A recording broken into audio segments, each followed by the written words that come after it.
Good evening, dear sisters and brothers.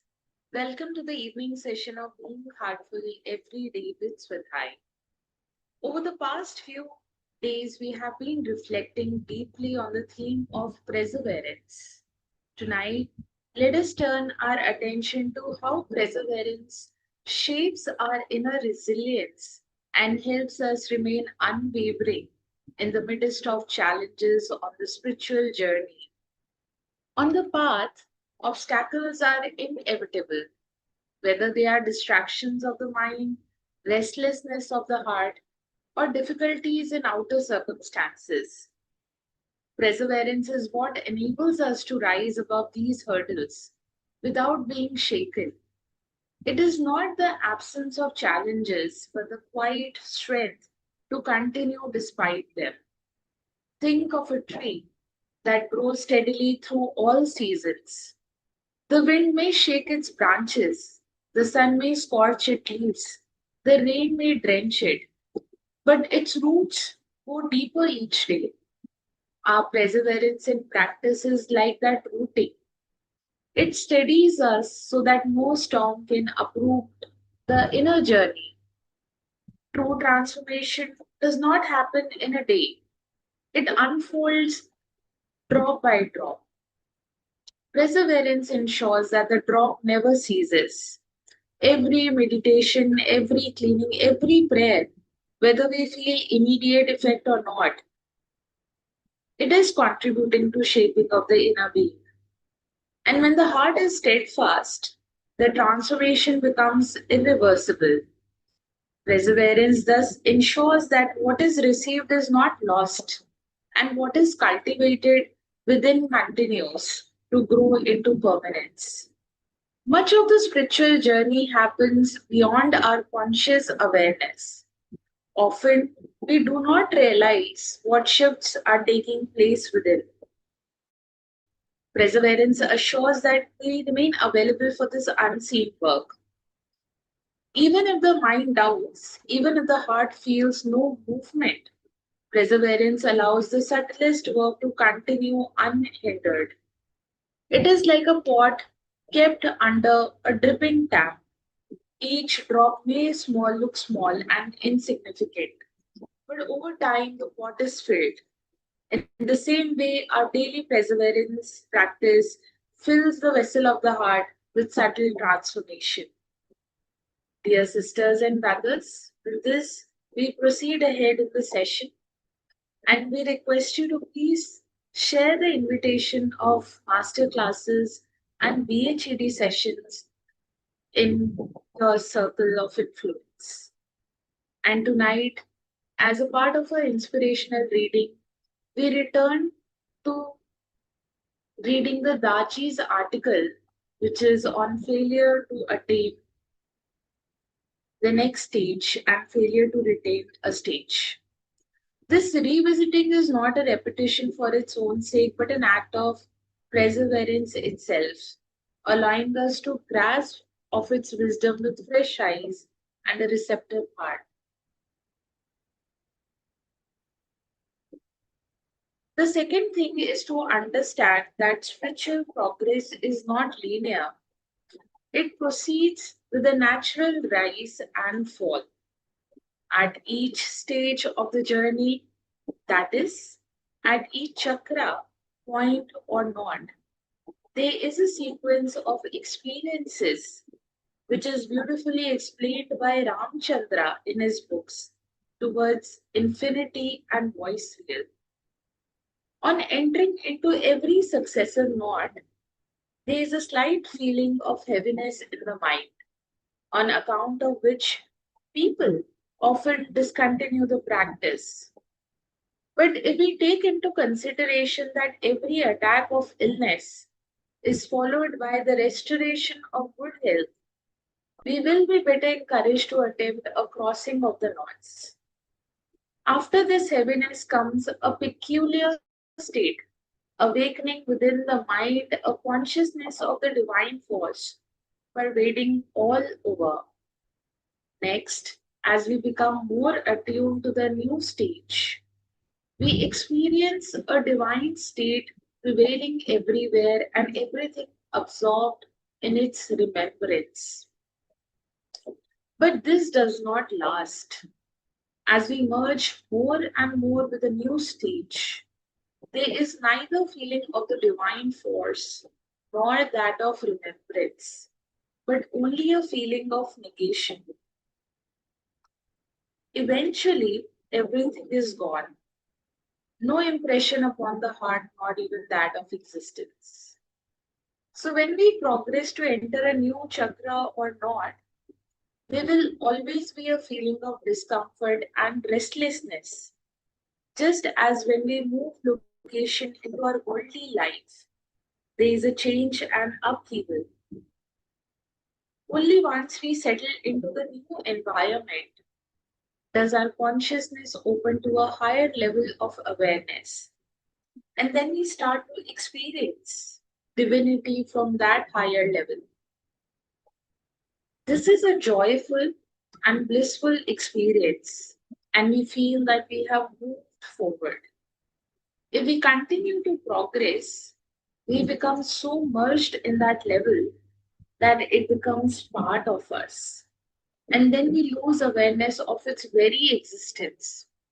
It is now in our subconscious mind, and there is only a sense of negation or nothingness remaining. Eventually, even that is gone. Some days or weeks when you are practicing, the mind will be calm and easily concentrated, and you will find yourself progressing fast. All of a sudden, the progress will stop one day, and you will find yourself as it was stranded. Persevere. All progress proceeds by rise and fall. Swami Vivekananda. But there is a trap in this cycle. Generally, we like the blissful high periods and assume they mean progress, while we associate the stages of restlessness and nothingness in the sequence with a lack of progress or even a regression. We become disheartened without understanding the bigger picture. Attachment to bliss can be a big hindrance for us.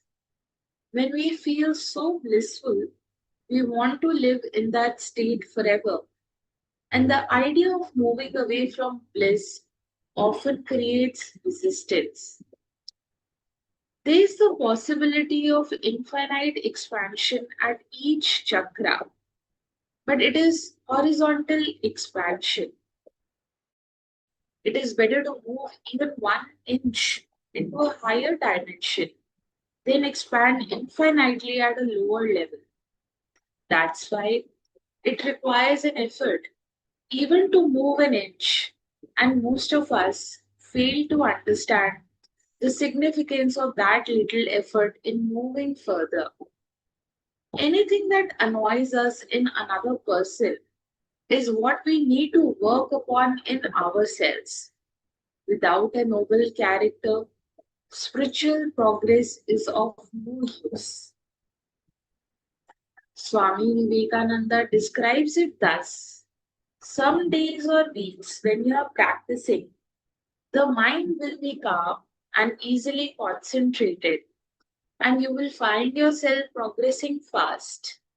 All of a sudden, the progress will stop one day, and you will find yourself as it was stranded. Persevere. All progress proceeds by rise and fall. Dear sisters and brothers, let us prepare ourselves for the universal prayer and Friday 9 p.m. meditation with beloved Taji. All brothers and sisters are being filled with love and devotion, and real faith is growing stronger in them. सभी भाई बहन प्रेम और भक्ति से भर रहे हैं और उनमें सच्ची श्रद्धा दृढ़ होती जा रही है.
Be this universe there, become the spark that awakens love and unity in every heart. Dear sisters and brothers, as you prepare to rest tonight, take a few moments for your bedtime prayer and the reflections of the day. Look back over the day and acknowledge any shortcoming, and with a simple heart offer them to the beloved Master with a gentle resolve not to repeat the same again. This act of nightly perseverance, review, repentance, and resolve lightens the heart, helping you sleep in peace and rise renewed for the new day. Dear sisters and brothers, thank you for being here and for walking this journey with steadfastness. And we look forward to seeing you all tomorrow for the morning session at 6 a.m. to continue our reflections on the theme of perseverance. Until then, may your heart remain rooted, your practice consistent, and your path filled with Master's grace. Wishing you all a very good night.